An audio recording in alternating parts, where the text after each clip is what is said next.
duniani kote, twakuinua mfalme wa wafalme, Mungu mwenye ishara na maajabu.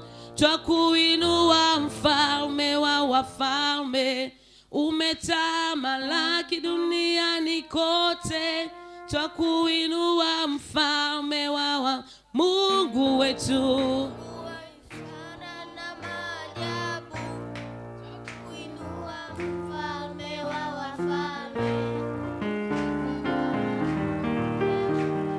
Haleluya! Makofi kwa Yesu. Cheze Bwana.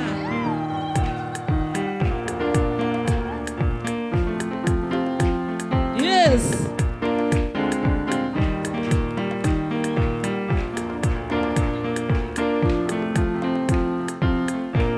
Mungu mwenye ishara na maajabu, twakuinua mfalme wa wafalme, umetamalaki duniani kote.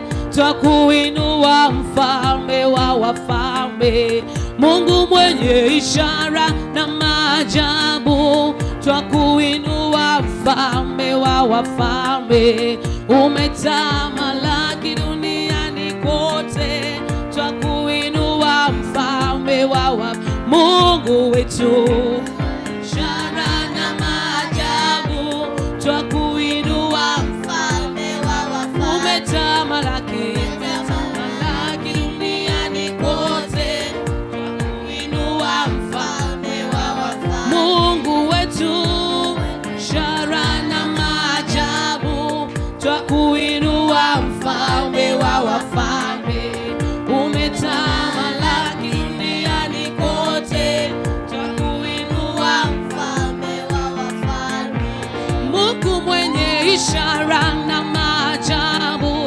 Twakuinua mfalme wa wafalme, umetamalaki duniani kote. Twakuinua mfalme wa wafalme, Mungu mwenye nguvu na miujiza. Twakuinua mfalme wa wafalme, umetamalaki duniani kote. Twakuinua mfalme wa Mungu wetu. Twakuinua umetamalaki, twakuinua Mungu wetu. Twakuinua umetamalaki, twakuinua Mungu wetu. Twakuinua umetamalaki, twakuinua mfalme wa wafalme. Oh, oh, oh, mfalme wa wafalme, mfalme wa wafalme. Oh, oh, mfalme wa wafalme, ni Bwana wa mabwana, Yesu. Oh, mfalme wa wafalme, wa wafalme, Mungu wa miungu, Bwana wa mabwana. Oh, Mungu wa miungu, Bwana wa mabwana. Oh, mfalme wa wafalme, mfalme wa wafalme, wewe mfalme wa wafalme.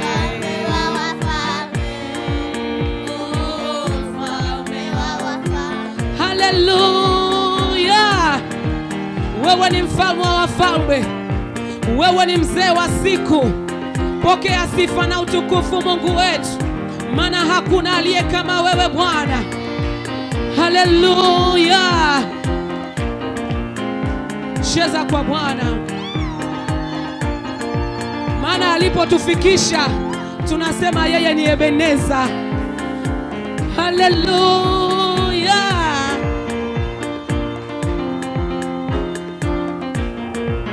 Mahali nimefika, nimeona mkono wako, na sasa ninasema wewe ni Ebeneza. Mahali nimefika, nimeona mkono wako, na sasa ninasema wewe ni Ebeneza. Oh, mahali nimefika, nimeona nguvu zako, na sasa ninasema wewe ni Ebeneza. Mahali nimefika, nimeona mkono wako, na sasa ninasema wewe ni Ebeneza. Mahali nimefika, nimeona ukiponya, na sasa ninasema wewe ni Ebeneza. Oh, na sasa oh, mahali nimefika, nimeona nguvu zako, na sasa ninasema wewe ni Ebeneza. Mahali nimefika, nimeona mkono wako, na sasa ninasema wewe ni Ebeneza. Baba wewe, Ebeneza. wewe, oh wewe, Ebeneza, wewe ni Yesu wewe, Baba wewe, Baba wewe, wewe ni Ebeneza, Ebeneza, Ebeneza, wewe ni Ebeneza, Ebeneza, Ebeneza, Ebeneza, Ebeneza, Ebeneza, oh Ebeneza, Ebeneza, Ebeneza, oh wewe ni Ebeneza, Ebeneza, Ebeneza, oh wewe ni Ebeneza, Ebeneza, Ebeneza. Haleluya, sifu Bwana, cheze Bwana. Yeye ni Ebeneza, hakuna aliye kama yeye. Ndiye Mungu mtoshelevu maishani mwetu. Yeye ni msaada wetu. Kama si wewe Bwana kuwa upande wetu, tungeliitwa kina nani siku ya leo? Tungelikuwa wapi leo? Tafakari ukuu wa Mungu. Yeye ni Ebeneza, ametushika. Haleluya. Yes. Music. Aha. Namna hii.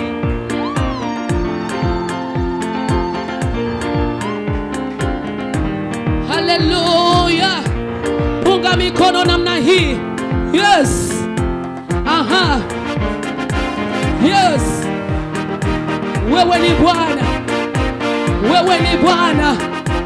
Haleluya. Aha.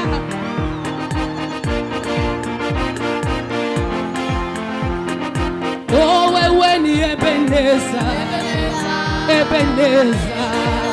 Ebeneza. Baba ni Ebeneza. Ebeneza. Ebeneza. Ebeneza.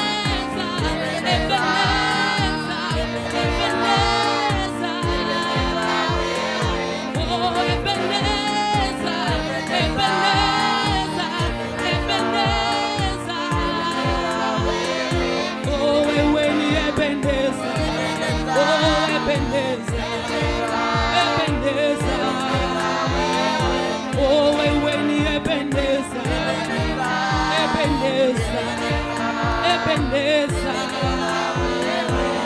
wewe ni Ebeneza, Ebeneza, Ebeneza, oh wewe ni Ebeneza, Ebeneza, Ebeneza, wewe ni Ebeneza.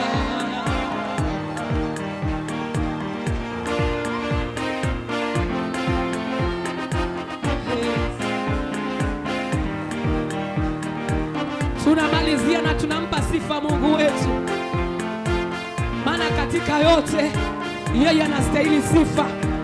Haijalishi unapita wapi, yeye anastahili sifa. Haleluya! Yes, Mungu yuko mahali hapa. Yesu Kristo yuko mahali hapa. Roho Mtakatifu yuko mahali hapa. Achilia sifa zako kwake Mungu aliye juu. Yes. Sifa Bwana, sifa Bwana, sifa Bwana, pokea sifa Bwana. Sifa Bwana, sifa Bwana, sifa Bwana, pokea sifa Bwana. Sifa Bwana, sifa Bwana, sifa Bwana, pokea sifa Bwana. Sifa Bwana, sifa Bwana, pokea sifa Bwana. waweza na nguvu zako wastahili sifa. Sifa Bwana, pokea sifa Bwana. Sifa, sifa Bwana, pokea sifa Bwana. oh, sifa Bwana, sifa Bwana, sifa Bwana, pokea sifa Bwana. Sifa Bwana, pokea sifa. oh Baba, pokea sifa, pokea sifa, pokea sifa. Oh Bwana, pokea sifa, pokea sifa, pokea sifa. Oh Bwana, pokea sifa, pokea sifa, pokea sifa. Oh Bwana, pokea sifa, pokea sifa, pokea sifa. Oh Bwana, pokea sifa, pokea sifa, pokea sifa. Haleluya, wewe ni mwema Bwana, sifa zote ni zako. Hakuna wa kukufananisha nawe mbinguni wala duniani. Hakuna aliye kama wewe. Wewe niko ambaye niko.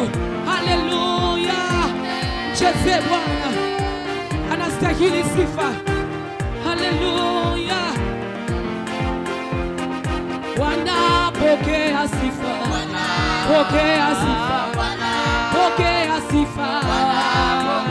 Oh Bwana pokea sifa, pokea sifa, pokea sifa.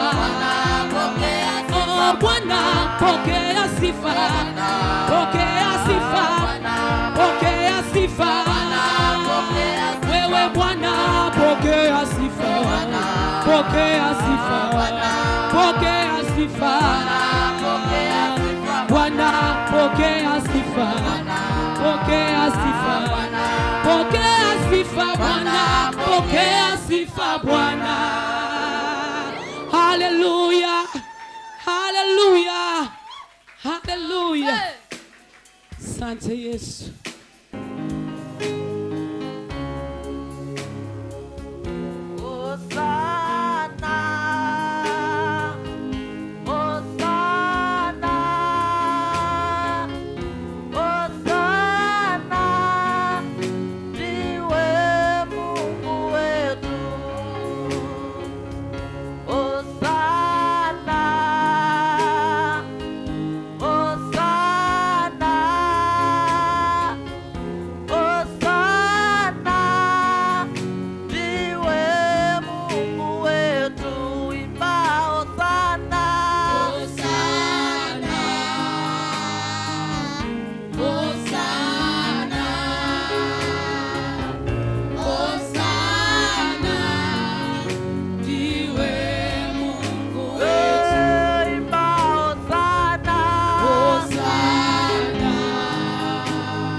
ningekuwa wapi mimi kama sio wewe, ningekuwa wapi?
Mungu, mwambie Bwana asante.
Asante, tunakushukuru. Asante Roho Mtakatifu, asante, tunakutukuza. Asante kwa ajili ya ibada siku ya leo. Asante kwa ajili ya kutuaburisha mwenyewe. Asante kwa ajili unatuhudumia wewe mwenyewe. Asante kwa ajili unatamalaki kila mahali. Asante kwa ajili ya uwepo wako Bwana. Asante kwa ajili ya mamlaka yako Bwana. Tunakushukuru wewe mfalme wa wafalme. Wewe ndio mfalme wa wafalme. Wewe ndio muweza wa yote. Wewe ndio uliotamalaki katika maisha ya kila mmoja. Asante Bwana Yesu. Asante Bwana Yesu. Asante Bwana Yesu. Asante Roho Mtakatifu. Asante Roho Mtakatifu. Asante Roho Mtakatifu. Asante Roho Mtakatifu. Asante Roho Mtakatifu katika siku ya leo. Asante, tunakushukuru. Asante, tunakuinua. Asante, tunakutukuza Bwana. Asante, tunakupa sifa na heshima na utukufu ni za kwako. Asante Bwana Yesu. Asante, tunakushukuru. Bwana Yesu asifiwe.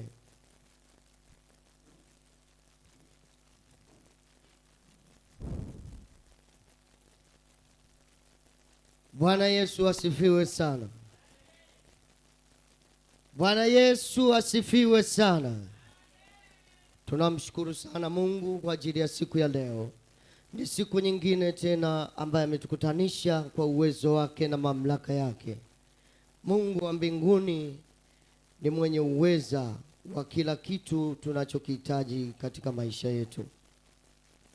Leo tumekutana tena tukiwa ndani ya mwezi wa 6 tarehe 14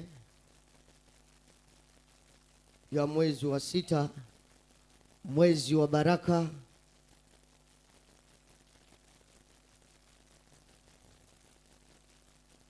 mwezi wa baraka, mwezi wa kupokea vitu vikubwa ambavyo haujavitarajia, mwezi wa kupokea mambo makubwa kama Mungu ambavyo alikwenda akanena na Mariamu katika mwezi wa 6, akaenda akapata neema kumzaa Yesu.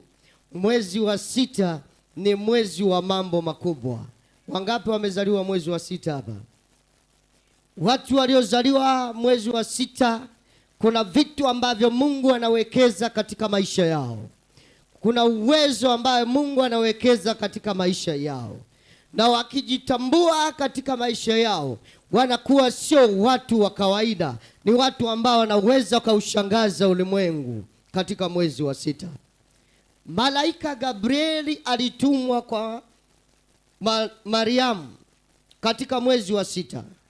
Tunaposoma kitabu cha Mathayo sura ya 2, anasema mwezi wa 6 alimtuma malaika Gabrieli kwa mwanamwali mmoja aitwaye Bikira. Alipoenda akapewa taarifa kwamba tazama, wewe utachukua mimba na utamzaa mtoto mwanamume na ataitwa jina lake Yesu. Huyu atakuwa ni mwokozi katika watu. Angalia, mwezi wa Januari, mwezi wa 2, mwezi wa 3, mwezi wa 4, mwezi wa 5, yule bikira alikuwepo na Mungu alikuwa anamwangalia. Lakini ilipofika mwezi wa 6, Mungu akaamua akatuma malaika Gabrieli aende kwa mwanamwali mmoja anaitwa Mariamu, apeleke salamu kwamba angalia, tumbo lako lilikaa kwa muda mrefu bila kupata kitu chochote, lakini katika mwezi huu wa 6, tazama, utachukua mimba naye utamzaa mtoto mwanamume naye ataitwa jina lake Yesu. Huyo Yesu katika mabara yote 7 ndiye aliyekwenda akatuokoa sisi katika dhambi, mpaka leo tuko hapa. Kwa hiyo mwezi wa 6 vinakuja vitu vikubwa vikubwa, unapata shuhuda kubwa kubwa katika maisha yako, ili ukienda kutambua mwezi wa 6 ukoje. Wale wa upande wa pili wanajua thamani ya mwezi wa 6. Huu mwezi wa 6 wanatoa kafara. Wewe unajiuliza kwa nini hatoi mwezi wa 1, wa 2, wa 3 na wa 4? Anatoa kwa sababu vitu vyote unavyoona kwenye ufalme wa giza vimetoka katika ufalme wa nuru. Shetani amekopi na kupesti. Yaani wewe ukilala yeye anatumia, wewe ukisinzia yeye anavitumia. Ni kwa sababu alijifunza kila siri za ufalme wa Mungu. Alipoasi akaenda kuvitumia, lakini kwa manufaa yake yeye mwenyewe. huu mwezi tumwombe Mungu sana. Watu wanapenda sana kumwaga damu katika mwezi wa 6 na wanamalizia wa 12, na hilo ni somo siku nyingine. Kwa nini mwezi wa 6 na wa 12? Ndio tutakuja kujifunza siku nyingine, Mungu akitoa neema, ili ujue kwa nini leo unatumia antikloko ya saa yako. Ikiwa saa 3 itakuwa ni 9, 9 kutoa 3 utapata 6. Ikiwa 10 ni saa 4, 4 10 kutoa 4 unapata 6. Ikiwa 12 basi tutasema saa 6. Hiyo 12 kutoa 6 ni 6. Tutakuja kufundisha hilo somo, ndio utakuja kujua kwa nini mwezi wa 6 ukikaa vizuri katika maisha yako ya kiroho, ukatulia na Mungu wako, basi Mungu atakupa ushuhuda ambao hujawahi kusikia katika mwezi wa 6. Ndio maana hao waliozaliwa mwezi wa 6 kuna vitu Mungu anawekeza ndani yao, na shetani anajua kuna vitu viko ndani yako. Anachoamua anakuzuia ili usilete athari katika dunia, vikae tu kimya. Bwana Yesu asifiwe. Katika ibada yetu ya siku ya leo tunakwenda kujifunza somo linasema, sisi je, tutapataje kupona?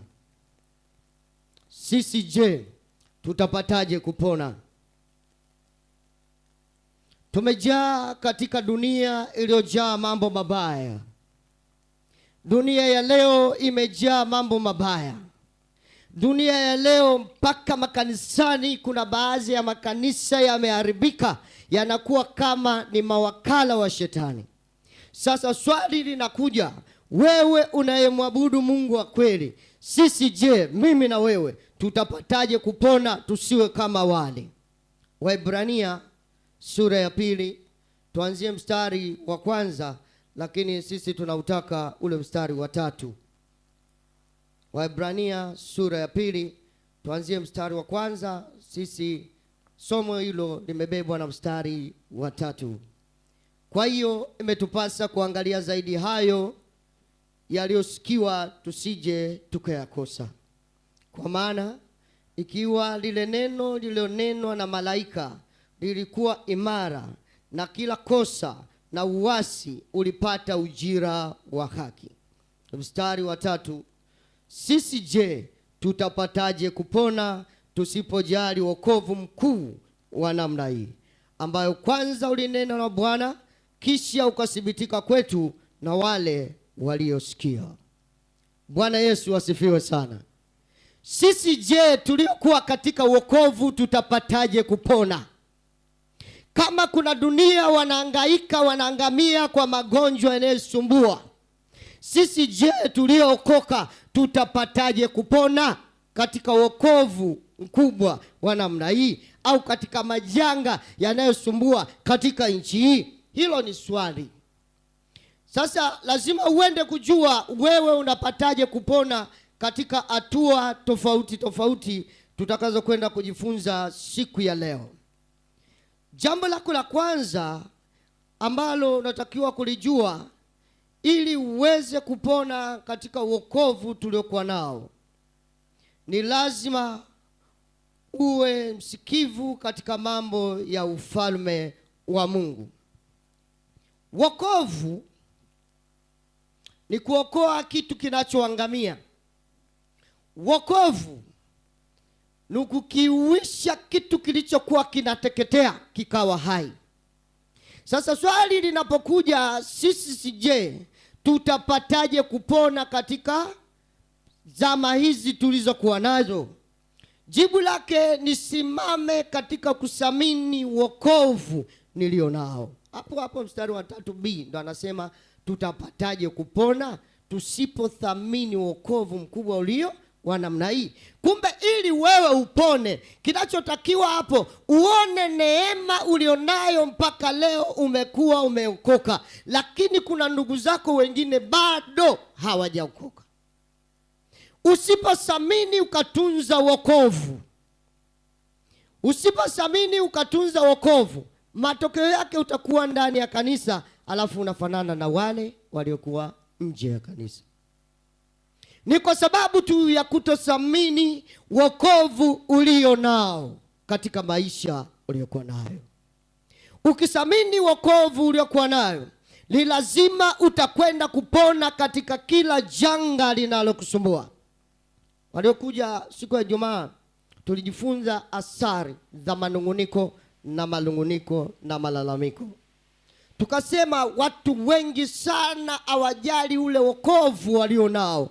Matokeo yake wanaangalia kasoro ndogo ndogo walizonazo katika maisha yao, kasoro ndogo ndogo alizonazo muumini mwenzie, kasoro ndogo ndogo alizonazo mchungaji anayesimama madhabahuni, na matokeo yake kuthamini wokovu alionao unakaa pembeni.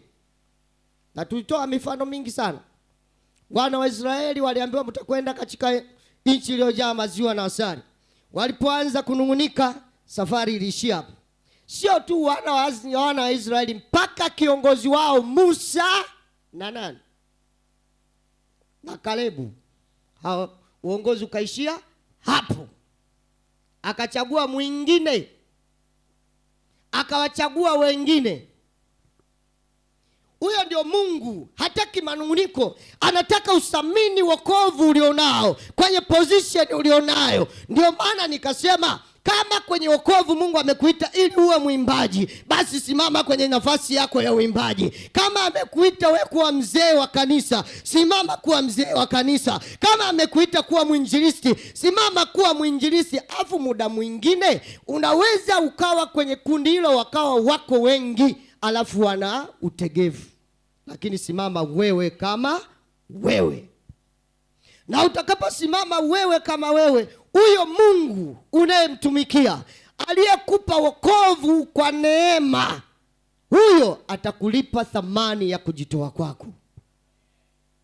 Lakini utakapoanza kuangalia wenzio, tunakuja kwenye maombi, tunakuja wanne, wale. Alafu nasema kwa nini sisi wale? Nikakwambia hata wewe mwanamke na mume wako mtakwenda mbinguni, mmoja atachukuliwa na mmoja ataachwa. Hata ndani ya kanisa mtakuwa 20, 30, 40. Wapo wengine watanyakuliwa, wengine wataachwa. Atakuja kuambia siwatambui mtokako. Ni kwa sababu ya kutothamini thamani ya wokovu alionao. Sisi je, tutapataje kupona tusipothamini wokovu wa namna hii? Hapo kila mmoja akagundua nafasi yake, asimame vizuri. Mimi namwambiaga mke wangu, mbinguni siendi na wewe. Kama unalala kitandani, mimi naamka saa 8. Kama unaweza twende, kama uwezi funika ashuka yako. Nikamwambia kwa sababu mimi ndo najua vitu ambavyo Mungu anavihitaji katika maisha yangu. Anahitaji niwe muombaji, kwa sababu kama mimi sio muombaji, huyo Yesu ndani yake kuna uungu, anaomba kila siku. Unasubiri uje kuomba Alhamisi kanisani, uje kuomba Jumapili kabla ya ibada. Anawaacha wanafunzi wake, anakwenda sehemu kwenda kuomba. Na ndio ilikuwa ni kawaida yake, na ndio maisha yake. Sasa jiulize wewe, mtoto wa Shekimweri, ukikaa siku 7 ukaomba siku 2, kwa nini usifanane na wale ambao hawajaokoka? Na hapo ndipo utakapoona wokovu kama hauna thamani vile. Utaona wokovu kama unakupotezea muda. Utaona wokovu kama hauna maana. Kumbe ni kwa sababu hauthamini wokovu ulionao.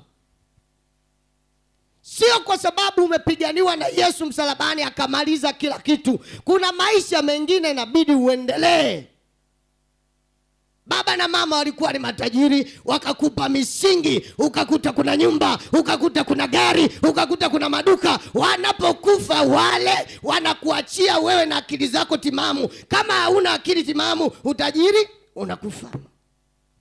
Kama hauna kitu kichwani, wokovu unakufa. Tashangaa, huyu alikuwa mwimba kwaya, leo mbona yuko kwenye viti virefu 7. Usimshangae. Ni kwa sababu akuongeza maarifa ya kuthamini wokovu alionayo. Wengi wanarudi nyuma, wengi wanateketea. Hata ndani ya kanisa Usije ukashangaa kwa mkuta mtu yupo kwa mganga, afu ukajiuliza kwa nini yupo kwa mganga, kwa nini ameenda kwa mganga. Je, kanisani kwake akukulia masomo ya kukulia wokovu?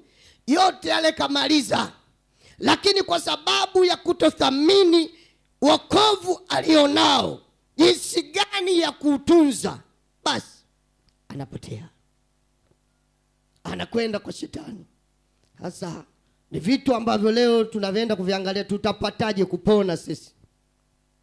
Tunapataje kupona katika wokovu? Tunapataje kuvuka katika wokovu? Tunapataje kusonga mbele katika wokovu? Hapo ndipo mahali tunapotakiwa kuwa makini katika maisha yetu ya wokovu. Bwana Yesu asifiwe sana. Ndio maana mambo mengi yanakuwa magumu kwa sababu ya kutothamini. Siku moja nilisema mimi ni kijana, mimi huwezi kunikuta nakula mahindi yale pale ya 7-7. Na pale nishawahi kukaa miaka 7 pale nikiwa Siloamu. Sijawahi kula yale mahindi pale Nguzo Tende barabarani. Sio dhambi, haijaandikwa kwenye Biblia kwamba ni dhambi, lakini kwa sababu ya kusamini wokovu uko barabarani. Sasa huyu aliokoka na yule Bahmedi wa 7-7 wote wako vipi?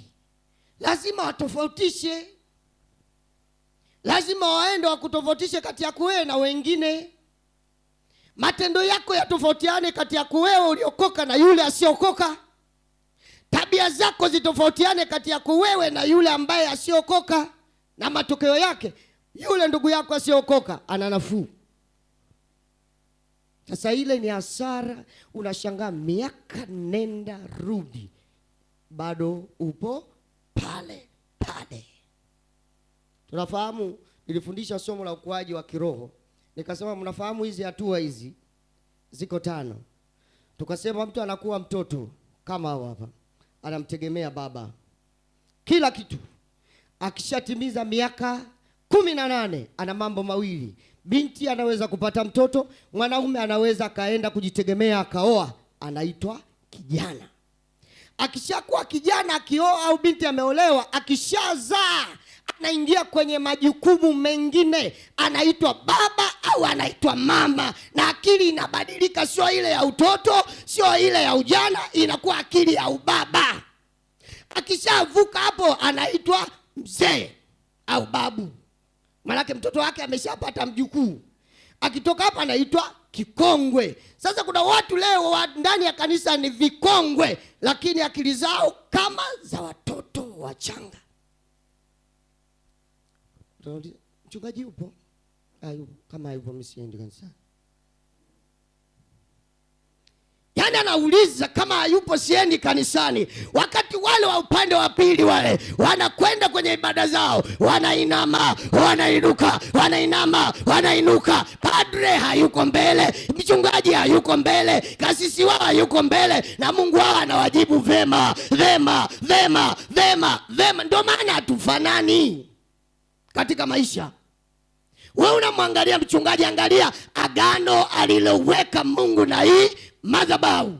Yupo mchungaji, hayupo mchungaji, kaacha shati, kaacha koti kama la Elisha, fuatana na hilo koti, litakuvusha kila mahali unapotaka kuvuka. Watu wanafuatana na Elisha. Elia ameondoka, akamwachia koti, akamwambia twendeni na hili koti lina upako wake. Walipokwama wakavuka. Lakini leo makanisani, sio hapa, kuna makanisa mchungaji kiongozi kama hayupo na waumini wanapungua. Na ndio maana unakuta hatuagi tunapoondoka. Tunaondoka kimya kimya. Hii ni akili ya kitoto. Maana akili yako ayawe ya utu uzima. Akili yako haijasimama kwenye ubaba wala umama. Na ndio maana unakuta hata kuzaa muumini ndani ya kanisa ni kazi. Kumshuhudia mwingine akakaa ndani ya kanisa kwako inakuwa ni kazi. Basi akili, mchungaji yuko hapa naomba uniombee. Mama mchungaji yuko hapa naomba uniombee. akili yako inajaa maombi, inadai kuombewa. Manake unatafutiwa vile vyakula vya kiroho na baba yako, ila wewe kutafuta kama yule mwenye umri wa miaka 18 hauwezi kujitegemea. Ile ni athari kubwa mno. Tutapataje kupona tusipojali wokovu? Tukaangalie pointi yetu muhimu ambayo tunaenda kuiangalia katika siku ya leo. Leo tukafungue miguu katika ulimwengu wa kiroho. Miguu katika ulimwengu wa kiroho. Tunapoenda kuifungua hii miguu katika ulimwengu wa kiroho, wapo watu ambao wamefungwa katika hii miguu, hawaoni sababu ya kuja kanisani, na kupona katika wokovu kwake na kuwa ni shida. Kwa nini tunatakiwa tuifungue leo miguu hii katika ulimwengu wa kiroho? Ili katika ulimwengu na damu na nyama iwe imekwenda kufunguliwa. Kwa sababu miguu ya kiroho inaleta uwezo wa kufanya jambo bila kuzuiliwa na mtu yoyote. Miguu ya kiroho inaleta uwezo wa kufanya jambo bila kuzuiliwa na mtu yoyote. Katika kitabu cha Biblia kuna sehemu nyingi sana zimeongelea habari ya miguu ya kiroho. Lakini leo tutaenda kuangalia vitu vichache katika miguu ya kiroho. Jambo la kwanza, tunaenda kuangalia miguu yetu kama haina utayari wa kuja kwenye mambo ya Mungu, tunapata athari gani? Tusome Zaburi 56:13. Zaburi 56, kitabu kile cha 13. Zaburi 56 mstari wetu ule wa 13. Katika huo mstari tunaanzia wa 12. E Mungu, nadhiri zako zi juu yangu, nitakutolea dhabihu za shukrani, dhabihu za kukushukuru. Mstari wetu wa 13 anasema, maana umeniponya nafsi yangu na mauti. Je, hukunizuilia miguu yangu isianguke, ili nienende mbele za Mungu katika nuru ya walio hai. Yaani katika vitu ambavyo shetani anajua kwamba anaweza akakupiga ukapigika, ni kukuzuia kuja ibadani. Kukuzuia kuja ibadani. Hiyo anajua kabisa atakupiga na utapigika. Na hii haihitaji maombi. Mimi ukija kwangu ukataka ushauri mambo yaendi vibaya, na kuuliza maswali mawili tu. Unaenda ibadani? Sema naenda siku moja niko busy na kazi. Unatoa fungu la 10. Fungu la 10 siku nyingine natoa, siku nyingine ada za shule zinanielemea. Najua kuna shida. Kwa sababu shetani akitaka kukupiga anahakikisha hauna utayari wa mambo ya Mungu. Na usipokuwa na utayari na mambo ya Mungu, basi anajua anao uwezo wa kukupiga ukapigika. Siku moja nilitoa mfano nikasema, kama mliwahi kuvua samaki na ndoana, ukimvua samaki kwenye maji, kwenye bwawa, kwenye mto, kwenye bahari, ukimtoa mchikavu, usimuue. Usifanye nini? Usimuue. Mwache mchikavu, atakufa yeye mwenyewe. Wewe mtoa kwenye ndoana, mtupie tu sehemu. Shetani akikuweza kukutoa katika ufalme wa Mungu, hakuui, utakufa wewe mwenyewe. Yaani utashangaa unakufa kiroho wewe mwenyewe. Maombi hauombi, kama ni kutoa sadaka utoi, kama kwenda kanisani mpaka ujisukume kama yale manyani ya kule Kigoma, yale manene yale. Yaani unaenda kama umesukumwa katika ibada. Kumbe yule amekutoa katika ufalme akakuweka kwingine. Baada ya hapo, wanayekuua ni wachawi na mizimu ya nyumbani kwenu. Sio Mungu, sio mwingine, ni wewe anakuondoa kwenye utayari wa kufanya mambo ya Mungu, alafu anakupeleka sehemu nyingine. Mhubiri sura ya 5 mstari wa kwanza, atafika asome hapo. Mhubiri sura ya 5 mstari wa kwanza.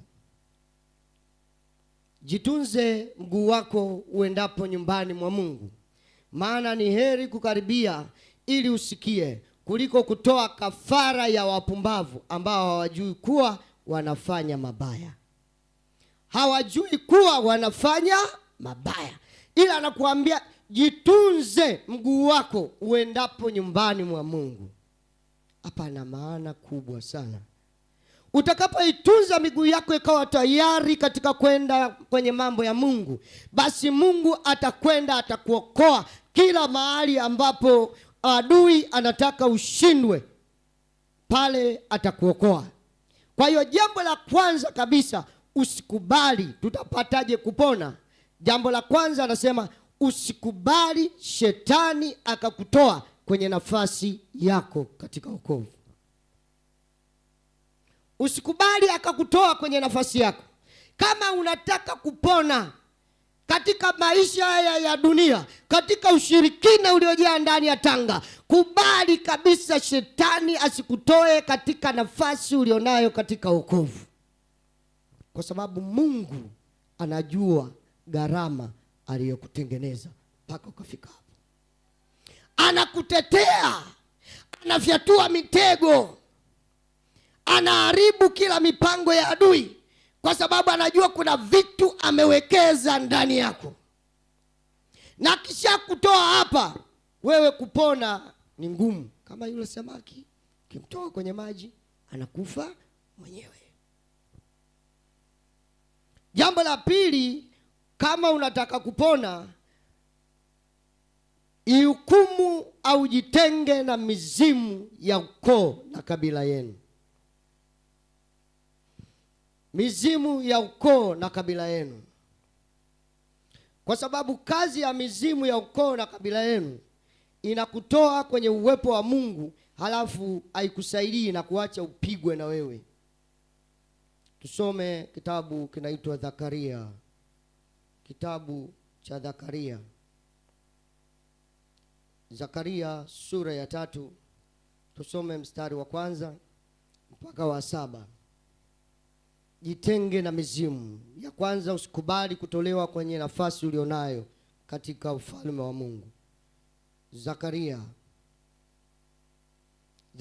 sura ya 3 mstari wa kwanza mpaka wa 7. Kisha akanionyesha Yoshua kuhani mkuu amesimama mbele ya malaika wa Bwana, na shetani amesimama mkono wake wa kuume ili kushindana naye.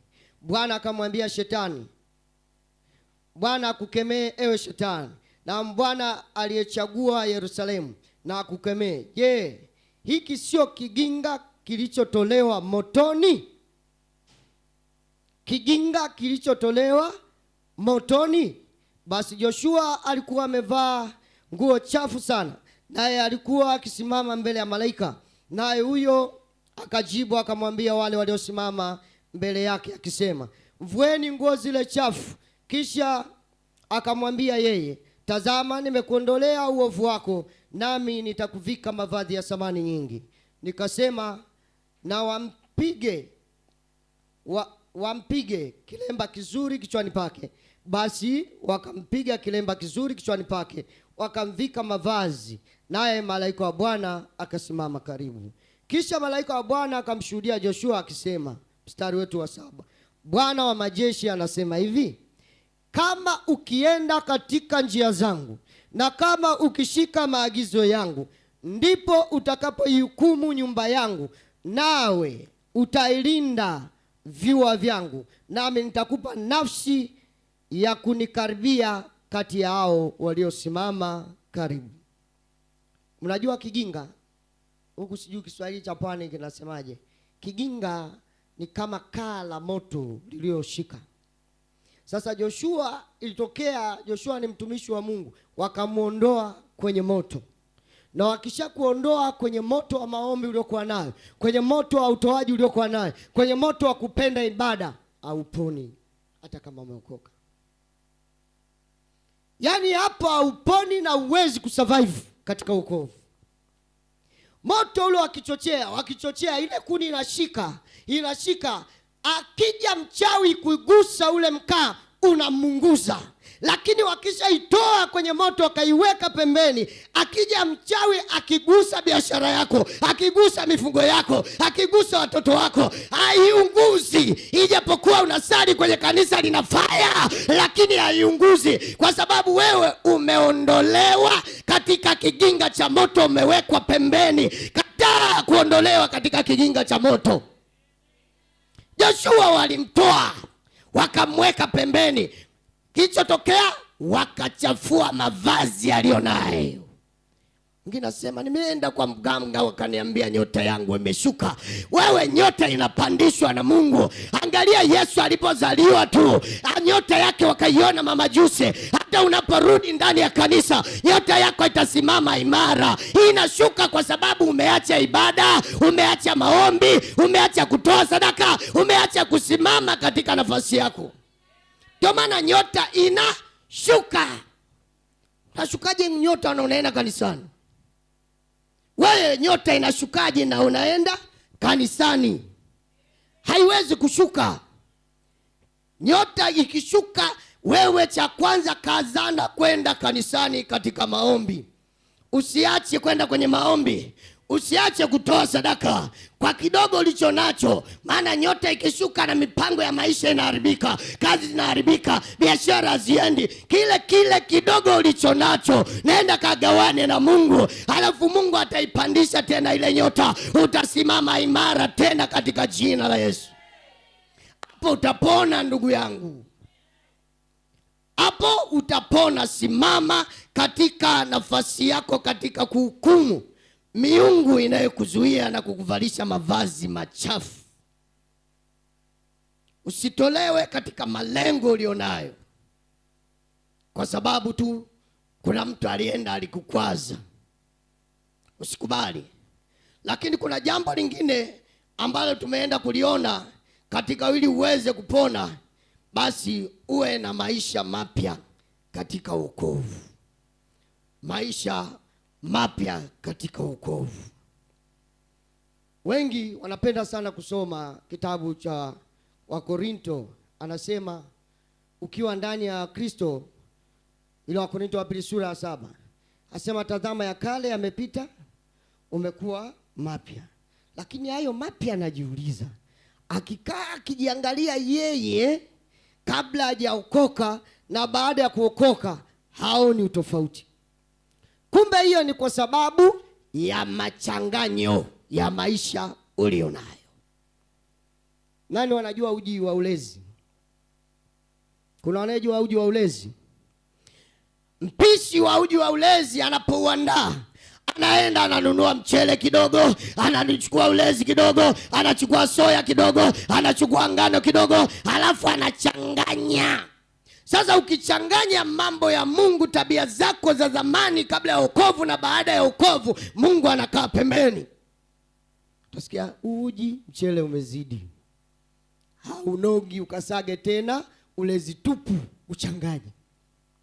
Sasa hicho kipindi cha kwenda kusaga ulezi tupu ili uchanganye ulete ladha ya uji unavyokuwa na ladha, utapata tabu sana katika wokovu ili urudi kwenye nafasi uliyokuwa nayo wakati ulipewa kwa neema.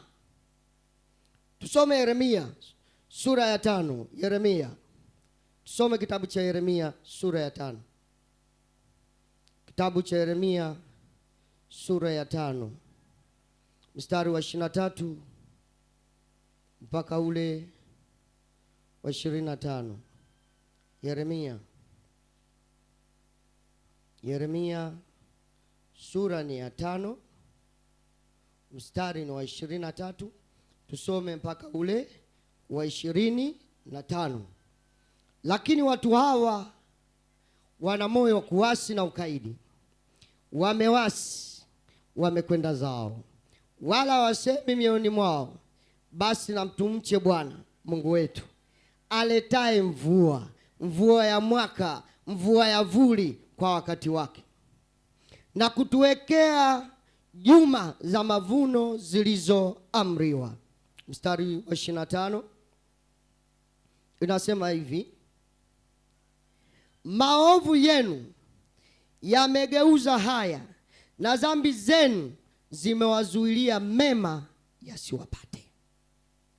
Unapokuwa na maisha ya kuendelea kutenda dhambi, dhambi zinaleta zuio ya kukuzuia kuona faida ya wokovu ulionao. Na hapo ndipo utakapojiuliza, kwa nini mimi nimeokoka nina miaka 10, mbona maisha yangu hayabadiliki mpaka niwe na ujanja mjini? Kumbe ni kwa sababu ya maisha yako ya michanganyo. Mungu hataki michanganyo. Zamani kulikuwa na nyimbo inaimba machanganya, kwa Yesu hakuna machanganya. Huo wimbo ulikuwa, siku hizi vijana hautaki kwa sababu wanataka wokovu wa machanganyo. Wanakuwa kanisani na nguo nyeupe, lakini wakitoka nje wana nguo nyingine za tabia nyingine, sio zile tabia za wokovu. Na hawezi kuimba huyo, utakwambia toa hiyo DJ, kwa sababu wanataka nyimbo ambayo inaendana na sasa hivi. Huku anapiga mabaya, anakwenda kanisani, anajifichia kwenye wokovu, anajifichia kwenye matendo, aonekane na yeye katika wema naye yumo. Alafu Mungu akikuangalia, anachofanya anazuia mema uyaone.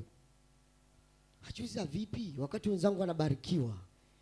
Unajua kuna watu wanakaa kanisani hawana shuhuda, alafu anakuja mwingine leo ana shuhuda leo.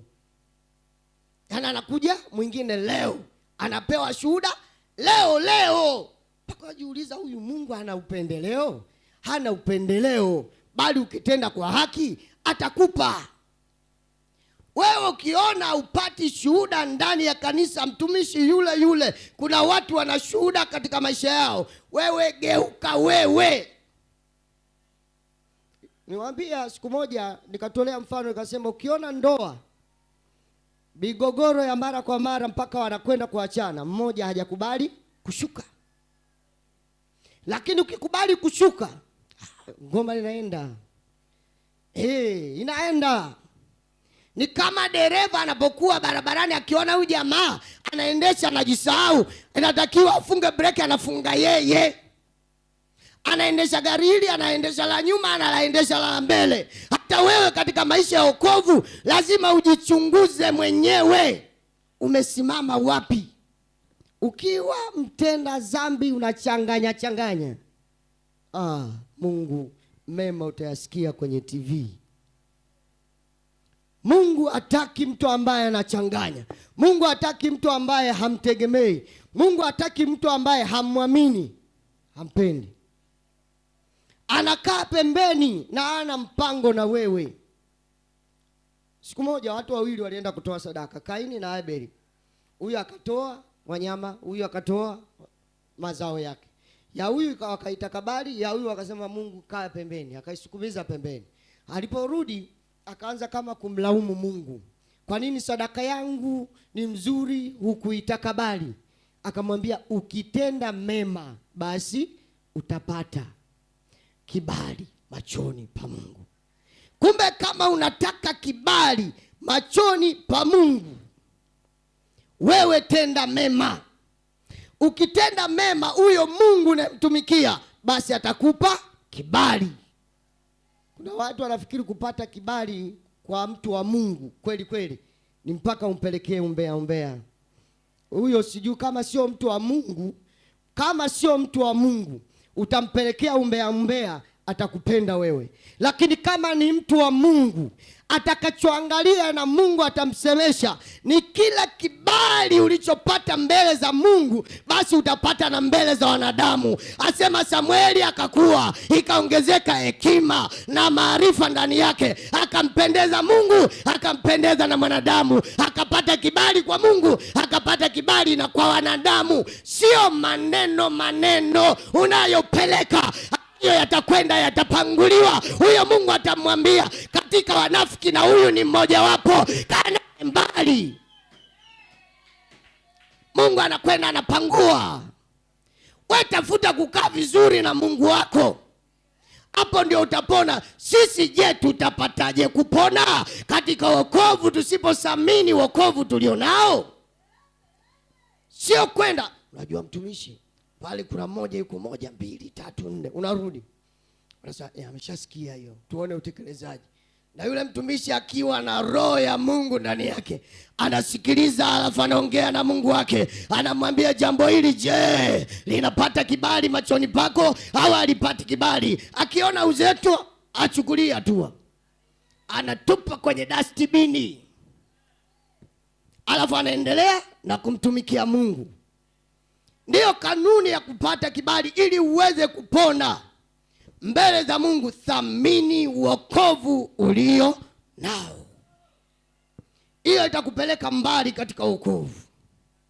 Lakini jambo lingine ambalo tunakwenda kuangalia katika vitu ambavyo vitakupa kibali mbele za Mungu ni kufanya kazi kwenye nafasi ambayo Mungu amekupa. Mimi napendaga sana kusema, vaa viatu ambavyo unastahili kuvaa. Hivi kama mimi mngeniona nimevaa viatu vya kike, mngesemaje? Huyu jamaa vipi huyu? Kwa sababu nimevaa ni viatu ndio, lakini havistahili mimi kuvaa. Kuna watu wanapenda kuvaa viatu ambavyo sio vyao, hawastahili wao kuvaa, na matokeo yake vinawakosesha kibali. Kitabu kimoja kinaitwa Kutoka sura ya 3. Tusome mstari wa 1 mpaka ule wa 5. Vaa kiatu unachostahili katika wokovu, katika thamani ya wokovu. Kutoka sura ya 3 mstari wa 1 mpaka ule wa 5. Tunasoma kama ilivyoandikwa. Basi huyo Musa alikuwa akichunga kundi la Yethro mkwewe, kuhani wa Midian. Akaliongoza kundi nyuma ya jangwa, akafika mpaka mlima wa Mungu, hata Horebu. Malaika wa Bwana akamtokea katika mwali wa moto uliotoka katikati ya kijiti. Akatazama, kumbe kile kijiti kiliwaka moto, nacho kijiti hakikuteketea. Musa akasema, nitageuka sasa niaone maono haya makubwa, na sababu ambayo kijiti hiki hakiteketei. Bwana alipoona ya kuwa amegeuka ili atazame, Mungu akamwita kutoka katikati ya kile kijiti, akasema, Musa, Musa. Akasema, mimi hapa. Mstari wetu wa 5, akamwambia, naye akasema, usikaribie hapa, vua viatu vyako miguuni kwako, maana mahali hapa unaposimama ni patakatifu. Bwana Yesu asifiwe sana. Mahali hapa unaposimama ni patakatifu.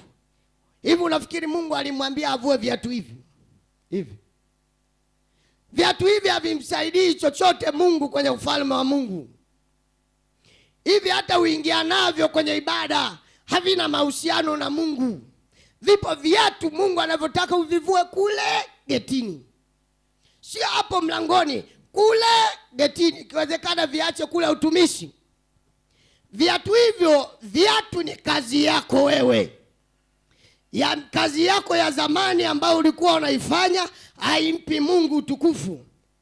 Viatu ni mipango yako wewe, mipango yako uliyokuwa unaifanya ya zamani ya kujipatia pesa, ambayo haimpi Mungu utukufu. Lakini viatu ni tabia zako wewe. Viatu ni kusudi la maisha yako ambalo unalipanga wewe. Hivyo Mungu akamwambia, vua. Sani mmoja akasema, vua viatu vya nyumba ndogo, vua viatu vya masengenyo, vua viatu vya uongo. Watu wakawa wamwelewi.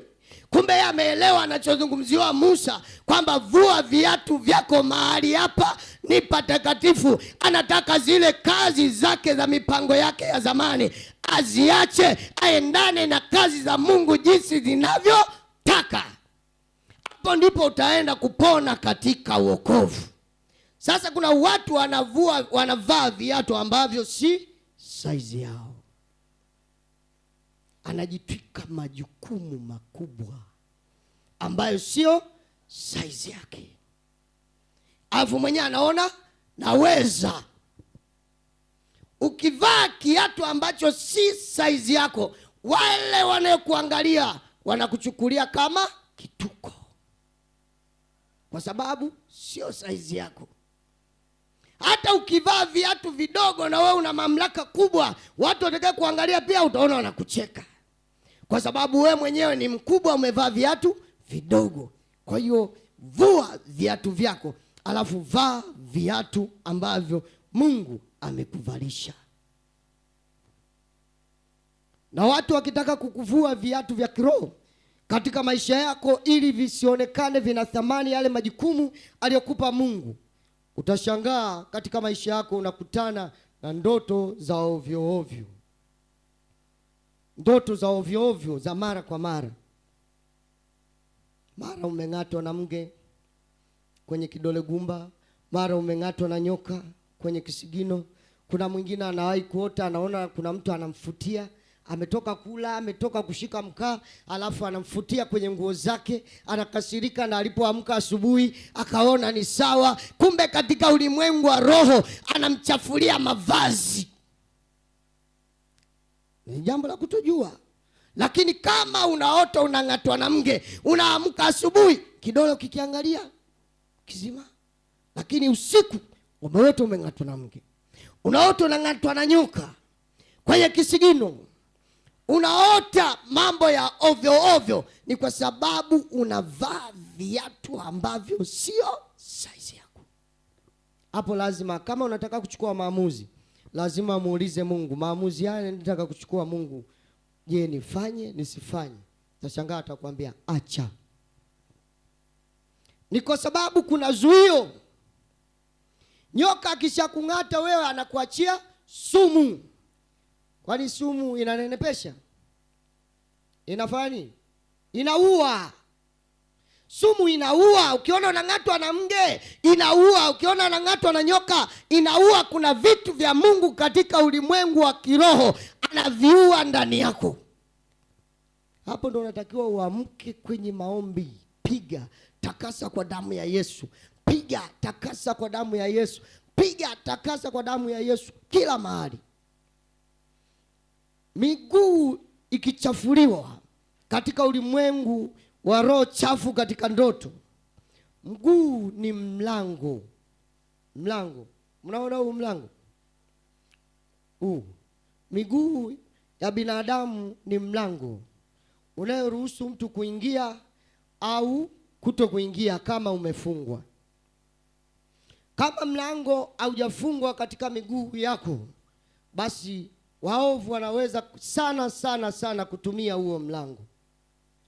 Siku moja Daudi aliomba haya maombi kutaka Mungu amlinde katika miguu yake.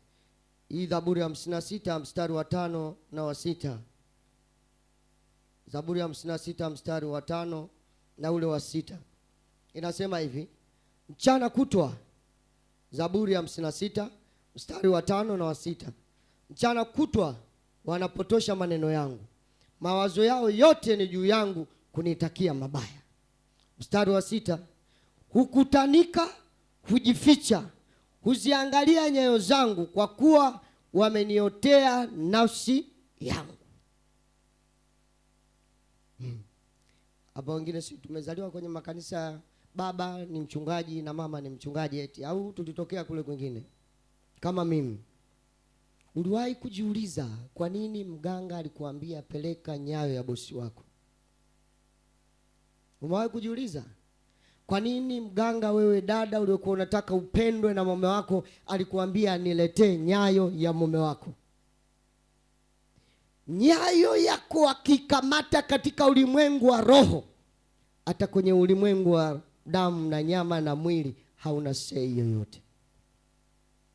Hautakuwa na sauti yoyote. Na hapa ndio unapoona faida ya kuja ibadani, ili uje kwenye maombi uwe wa moto, ili wanapochota nyayo zile wanapigwa. Unapokuja kanisani ukawa ni wa moto, basi wanapochota nyayo yako naye ni ya moto, wakichukua jina lako naye ni la moto, kwa sababu ndani yako yupo ambao ni moto unatoka unawaunguza. Lakini ukiwa baridi, wanachukua wanaenda kukufanyia mabaya. Huu mguu ni mlango. Siku moja Yesu alikaa na wanafunzi wake, anataka kuteswa aondoke. Akakaa na wanafunzi wake kwenye chakula, akachukua kitambaa chake akafunga kiunoni, akachukua beseni akaanza kuwaosha miguu. Kuna mtu mmoja akawa anamkataza, anamwambia, mwalimu, wewe huwezi kuniosha mimi miguu yangu, wewe ni mkubwa wangu, wewe ni bosi wangu. Nakumbuka Yesu alimwambiaje? Hujui ninalolifanya. Bwana Yesu asifiwe. Au tusome hilo andiko. Akamwambia hujui. Twende tusome kwa haraka haraka Yohana 13. Twende tusome kwa haraka haraka kitabu cha Yohana 13. Injili ya Yohana 13. Tusome kwa haraka haraka kuanzia mstari wa kwanza. Yohana 13 kuanzia mstari wa kwanza mpaka wa 11. Basi kabla ya sikukuu ya Pasaka, Yesu akijua ya kuwa saa yake imefika atakayotoka katika ulimwengu kwenda kwa Baba, naye amewapenda watu wake katika ulimwengu, aliwapenda upeo. Hata wakati wa chakula cha jioni, naye Ibilisi amekwisha kumtia Yuda mwana wa Simoni Iskariote moyo wa kumsaliti. Yesu akijua ya kuwa Baba amempa vyote mikononi mwake, na ya kuwa alitoka kwa Mungu naye anakwenda kwa Mungu, aliondoka chakulani, akaweka kando mavazi yake, akatwaa kitambaa akakifunga kiunoni, kisha akatia maji katika bakuli, akaanza kuwatawaza wanafunzi miguu na kuifuta kwa kile kitambaa alichojifunga. Hivyo yuaja kwa Simoni Petro. Huyo akamwambia, Bwana, wewe wanitawadha miguu mimi? Anamuuliza swali. Mstari wa 7, Yesu akamjibu akamwambia, nifanyalo wewe hujui sasa, maana yake atajua baadaye, lakini utalifahamu baadaye. Petro akamwambia, wewe utanitawadha miguu kamwe. Yesu akamwambia, kama nisipokutawadha huna ushirika na mimi. Mstari wa 9, Simoni Petro akamwambia, Bwana, si miguu tu, hata na mikono yangu na kichwa changu pia. Yesu akamwambia, yeye aliyekwisha kuoga hana haja ya kutawadha miguu, bali yu safi mwili wote. Nanyi mmekwisha kuwa safi, lakini si nyote. Mstari wetu wa 11 akasema, kwa maana alijua yeye atakemsaliti, ndio maana alisema si nyote mlio safi. Kumbe alikuwa anawatawaza miguu kwa ajili ya Yuda tu. Kwa ajili ya Yuda wakasababishwa wote awaoshe kwenye miguu yao, yaani wawe na utayari wa kumpenda Mungu, wawe na utayari wa kusamini wokovu. Kaendelea huko mbele akamwambia, kama mimi nilivyowafanyieni nyinyi, na nyinyi wafanyieni watu hivyo hivyo. Manake mkawafungue vifungo. Ndio maana nikaanza kwamba wokovu ni kuokoa vitu vinavyoangamia, ni kuvitoa katika hatari na kuviweka mahali salama. Sisi je, tutapataje kupona tusiposamini wokovu wa namna hii? Tumejifunza mambo mengi sana sana sana, lakini jambo kubwa ambalo unatakiwa kulijua ili uweze kupona, unatakiwa uwe ni mtu wa kufanya maombi. Ili uweze kupona, inatakiwa umkabidhi Mungu maisha yako. Ili uweze kupona, basi usiwe mwepesi miguu yako katika kutenda dhambi. Lakini ili uweze kupona, omba mamlaka juu ya Mungu katika maisha yako. Tafuta mamlaka. Tafuta mamlaka katika maisha yako. Utakapotafuta mamlaka ya Mungu kwenye maisha yako ukiyapata, basi hakuna kitu kitakuzuia kila kitu kitasonga mbele, kila kitu kitakwenda sawa. Tafuta mamlaka. Kuna siku moja nilitoa mfano nikasema, ukienda chuo cha Biblia katika miaka mitatu, kuna muda wa kwenda darasani, kuna muda wa kufanya maombi sana. Wachungaji, yule mchungaji kama hata poa amemaliza chuo akaamua nyumbani kwake kufungua huduma, utaiona inakwenda kwa spidi sana, alafu baadaye inapoa. Unajiuliza kwa nini? Amesharizika na wale aliowapata, alafu shida inabakia kwa wazee wa kanisa na wa kikundi cha maombi na maombezi. Na hapo ndipo panapokuwa shida, na mizigo inaongezeka kwa vikundi vya maombi ambavyo havina maarifa ya kimungu.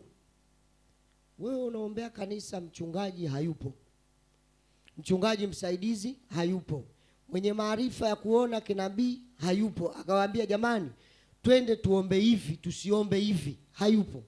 Matokeo yake shetani anasema amunijui, anaanza kumwazibu mmoja hadi mwingine. Utashangaa ndani ya muda mfupi kanisa limeparaganyika, kwa sababu huyu tunapigana naye ana maarifa, ana ujuzi.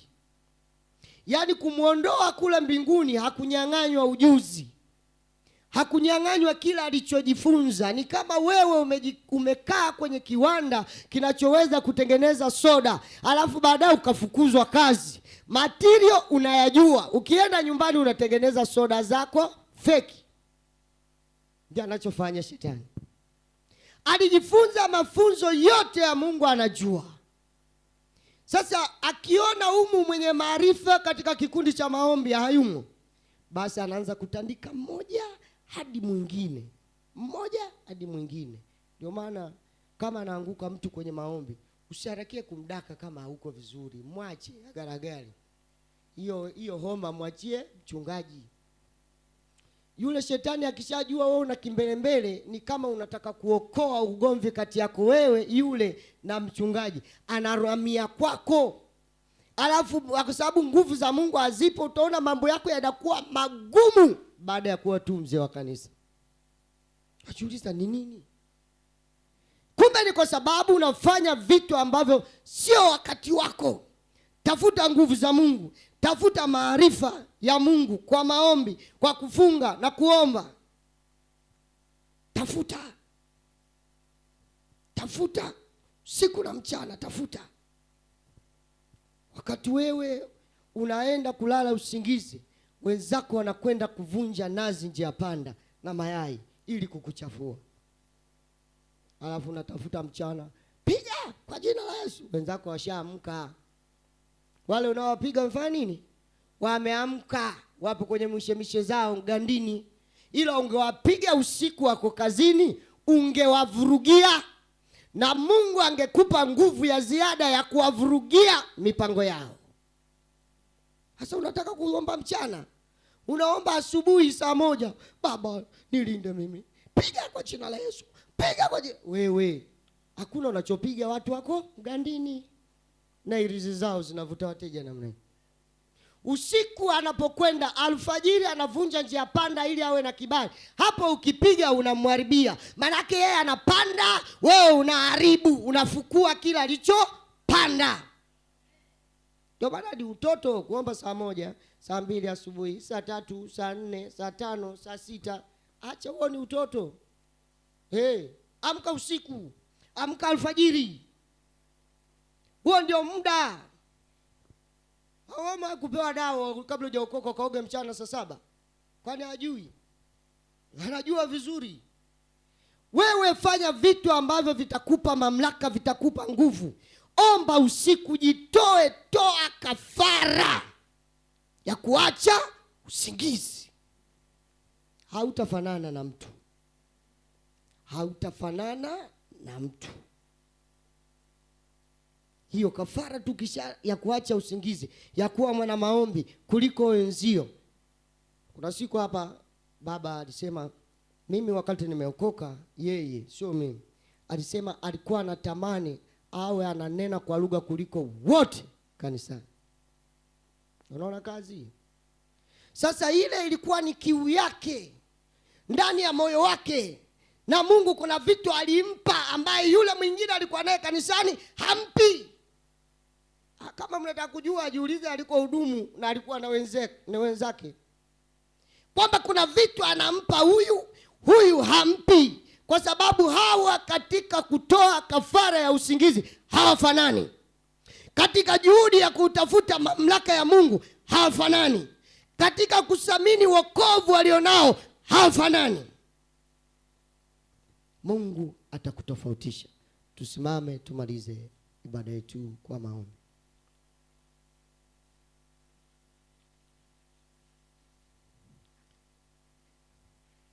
Tusimame tumalize ibada yetu kwa maombi. Sisi je, tutapataje kupona tusipojali? Tusipoonyesha kujali. Onyesha kujali. Onyesha kujali kwenye nafasi uliopewa. Onyesha kujali katika ibada. Onyesha kujali katika kusimama kwenye majukumu yako uliopewa na Mungu. Onyesha kujali. Sisi je, tutapataje kupona tusipojali wokovu tuliopewa na Mungu? Mwambie jirani yako, leo nimejua nikirudi nyumbani nitakuwa tofauti. Sitaki kuwa kama jana.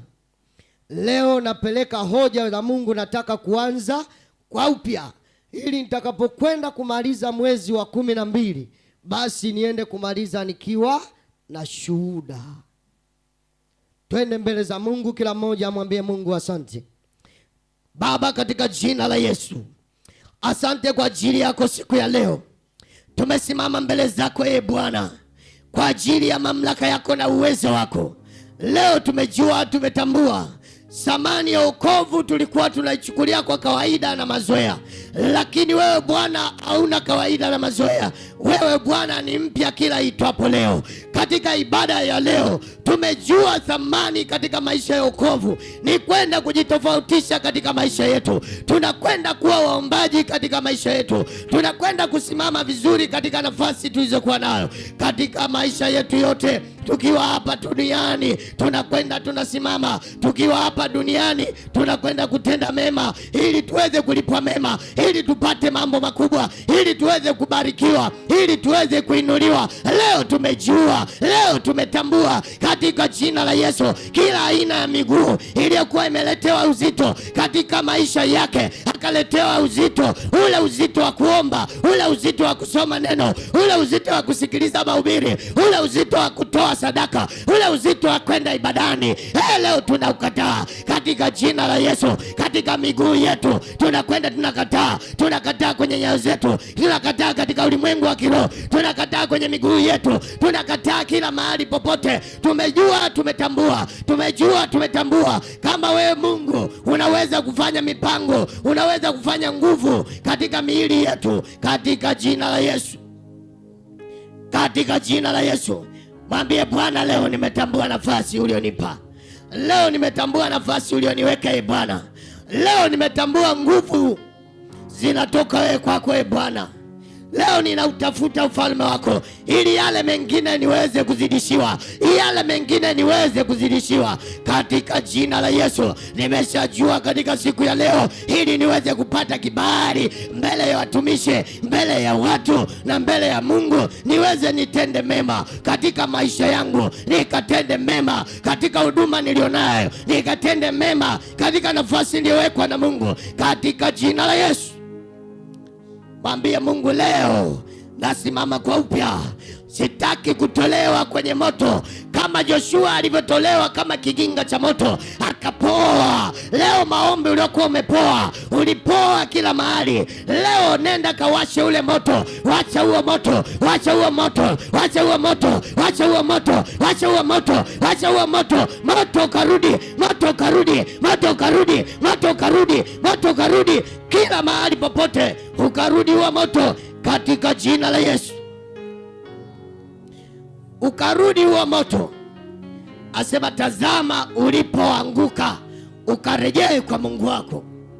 Mungu anasema tazama pale ulipoanguka, tazama pale ulipoanguka, Tazama pale ulipoanguka, tazama pale ulipoanguka. Je, umeanguka kwa kuja ibadani kwa kujivuta, au umeanguka kwa kuacha maombi ukawa umepoa kiroho, ukawa umepoa? Chochea hiyo karama, chochea hiyo karama, chochea hiyo karama, chochea hiyo karama, chochea hiyo karama, chochea karama uliopewa na Mungu, chochea katika maisha yako katika jina la Yesu.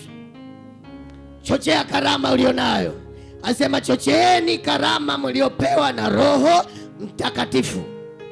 Chochea katika maisha yako, chochea kila mahali popote. Usikubali kupoa, usikubali kupoa, usikubali kupoa, utaangamizwa. Usikubali kupoa, utapigwa. Usikubali kupoa, utaondolewa kwenye ufalme wa Mungu. Leo simama imara katika maisha yako, simama imara katika maisha yako, simama imara katika maisha yako. Nenda mbele za Mungu, simama imara, simama imara. Mwambie Bwana, chochea ule moto wa maombi, ule moto wa kufunga na kuomba, ule moto wa ibada, ule moto wa kwenda ibadani, uwake katika moyo wangu, uwake kwenye maisha yangu, uwake kila mahali popote katika maisha yangu. Usimzimishe Roho Mtakatifu, usikubali kumzimisha Roho Mtakatifu, usikubali kumzimisha Roho Mtakatifu. Leo kataa kila vitu vilivyokuwa vinamzimisha Roho Mtakatifu. Nenda kataa leo, nenda kataa leo, nenda kataa leo, nenda kataa leo, nenda kataa leo, nenda kataa leo, nenda kataa katika jina la Yesu. Kataa, kataa, kataa, kataa vitu vinavyo mamlaka ya jina la Yesu. Kataa kwenye maisha yako, kataa kwenye utayari wako, kataa kwenye mamlaka hiyo. Mamlaka ya giza haina nafasi. Watakutegea mitego, lakini ukiwa wa moto, zile kamba walizokuwa wamekufunga zitakwenda, zitaungua. Ziliungua kwa Meshaki, Shadraka na Abednego walipowatupia kwenye moto wa tanuru. Huo moto wa Mungu unaunguza kamba za kipepo, huo moto wa Mungu unaunguza vifungo ulivyokuwa umefungwa. Hivyo vitaungua, hivyo vitateketea, hivyo vitaungua, hivyo vitateketea, hivyo vitaungua, hivyo vitateketea. Moto wa Roho Mtakatifu ukateketeze, ukateketeze, ukateketeze, ukateketeze katika jina la Yesu. Huo utateketeza. Hauwezi ukawa wa moto wakakuchezea, hauwezi ukawa wa moto wakapiga biashara yako, hauwezi ukawa wa moto wakakupiga kwenye uchumi. Kataa kila mahali popote. Mwambie Mungu, leo nathamini wokovu kwa upya. Leo ni kama naanza kwa upya. Leo ni kama mwaka mpya kwa wokovu wangu. Tarehe ya leo naanza kwa upya kabisa, naanza kwa upya kabisa. Kila mahali popote naanza upya kabisa katika jina la Yesu. Mwambie Mungu, nakataa kila zuio. Wakaenda wakamwaga sumu katika miguu yangu. Leo sumu nazitakasa kwa damu ya Yesu. Damu ya Yesu katakase, katakase kwenye miguu, katakase kwenye miguu, miguu katakasike, ikatakasike kwenye magoti. Walipokuwa na ganzi, leo katakase miguu ikawa na ganzi, miguu ikawa inawaka moto bila kujua sababu. Leo Mungu tumejua sababu kuthamini wokovu. Tulipokuwa tumeanza kuthamini wokovu, tukapigwa na ufalme wa giza. Leo tunakataa kwa jina la Yesu. Leo kataa, kataa kila mahali. Utajikuta unatoka ni mwepesi kabisa. Utatoka ni mwepesi mahali hapa. Utatoka ni mwepesi mahali hapa. Utatoka ni watofauti mahali hapa. Utatoka ni watofauti mahali hapa. Utatoka ni watofauti kila mahali popote. Utaona wepesi kwenye nafsi yako, kwenye roho yako. Palipokuwa na vifungo, leo utaona wepesi. Leo utaona wepesi. Leo utaona wepesi katika jina la Yesu. Kataa kila uzito. Uliota ndoto ukachafuliwa miguu ya kiroho, ukaona kama uko kwenye bafu iliyochafuka, uko kwenye choo kilichochafuka.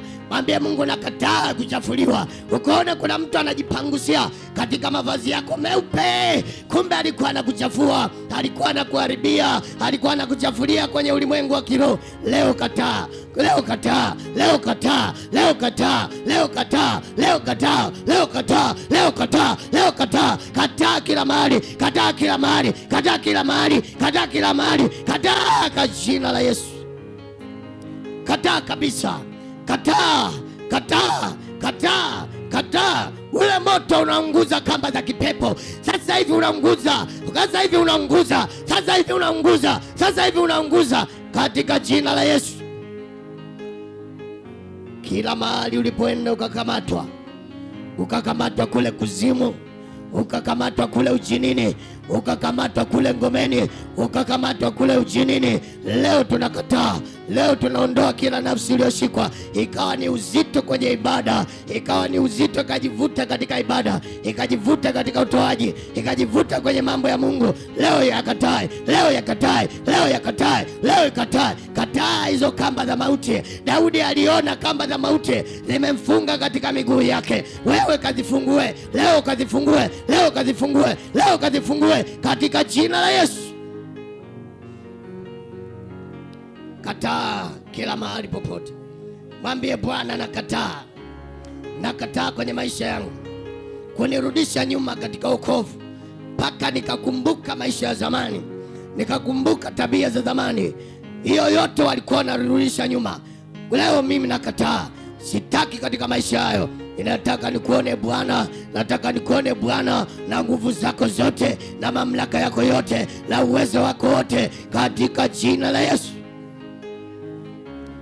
Asante Bwana Yesu. Roho Mtakatifu, Roho Mtakatifu kaudumu kila mahali. Kawashe moto uliokuwa umezimika, moto uliokuwa umezimika, ukaleta uzito kwenye mioyo, ukaleta uzito kusimama katika nafasi tulizowekwa na Mungu, katika uimbaji, katika maombi, katika uimbaji, katika maombi, katika utoaji, katika ibada. Leo kawashe moto kwa upya, moto kalipuke ndani yetu, ukaunguze kila vifungo, ukaunguze kila vifungo katika jina la Yesu, ukaunguze kila mahali popote Bwana. Asante Bwana Yesu. Kila mahali walipokuzuia, leo utakuachia, leo utakuachia, leo utakuachia, leo utakuachia, leo utakuachia. Tunatangaza kila mahali wakakuachie, wakakuachie, wakakuachie, wakakuachie katika jina la Yesu. Asante Bwana Yesu. Asante Mungu wa mbinguni. Asante kwa uwezo wako. Asante kwa mamlaka yako Bwana. Katika nguvu na uweza wako Mungu, tunakuinua, tunakutukuza mfalme wa wafalme. Roho Mtakatifu kawishe moto wa kupenda ibada, moto wa kupenda kazi ya Mungu, moto wa kupenda nafasi tulizowekwa na Mungu katika maisha tuliokuwa nayo.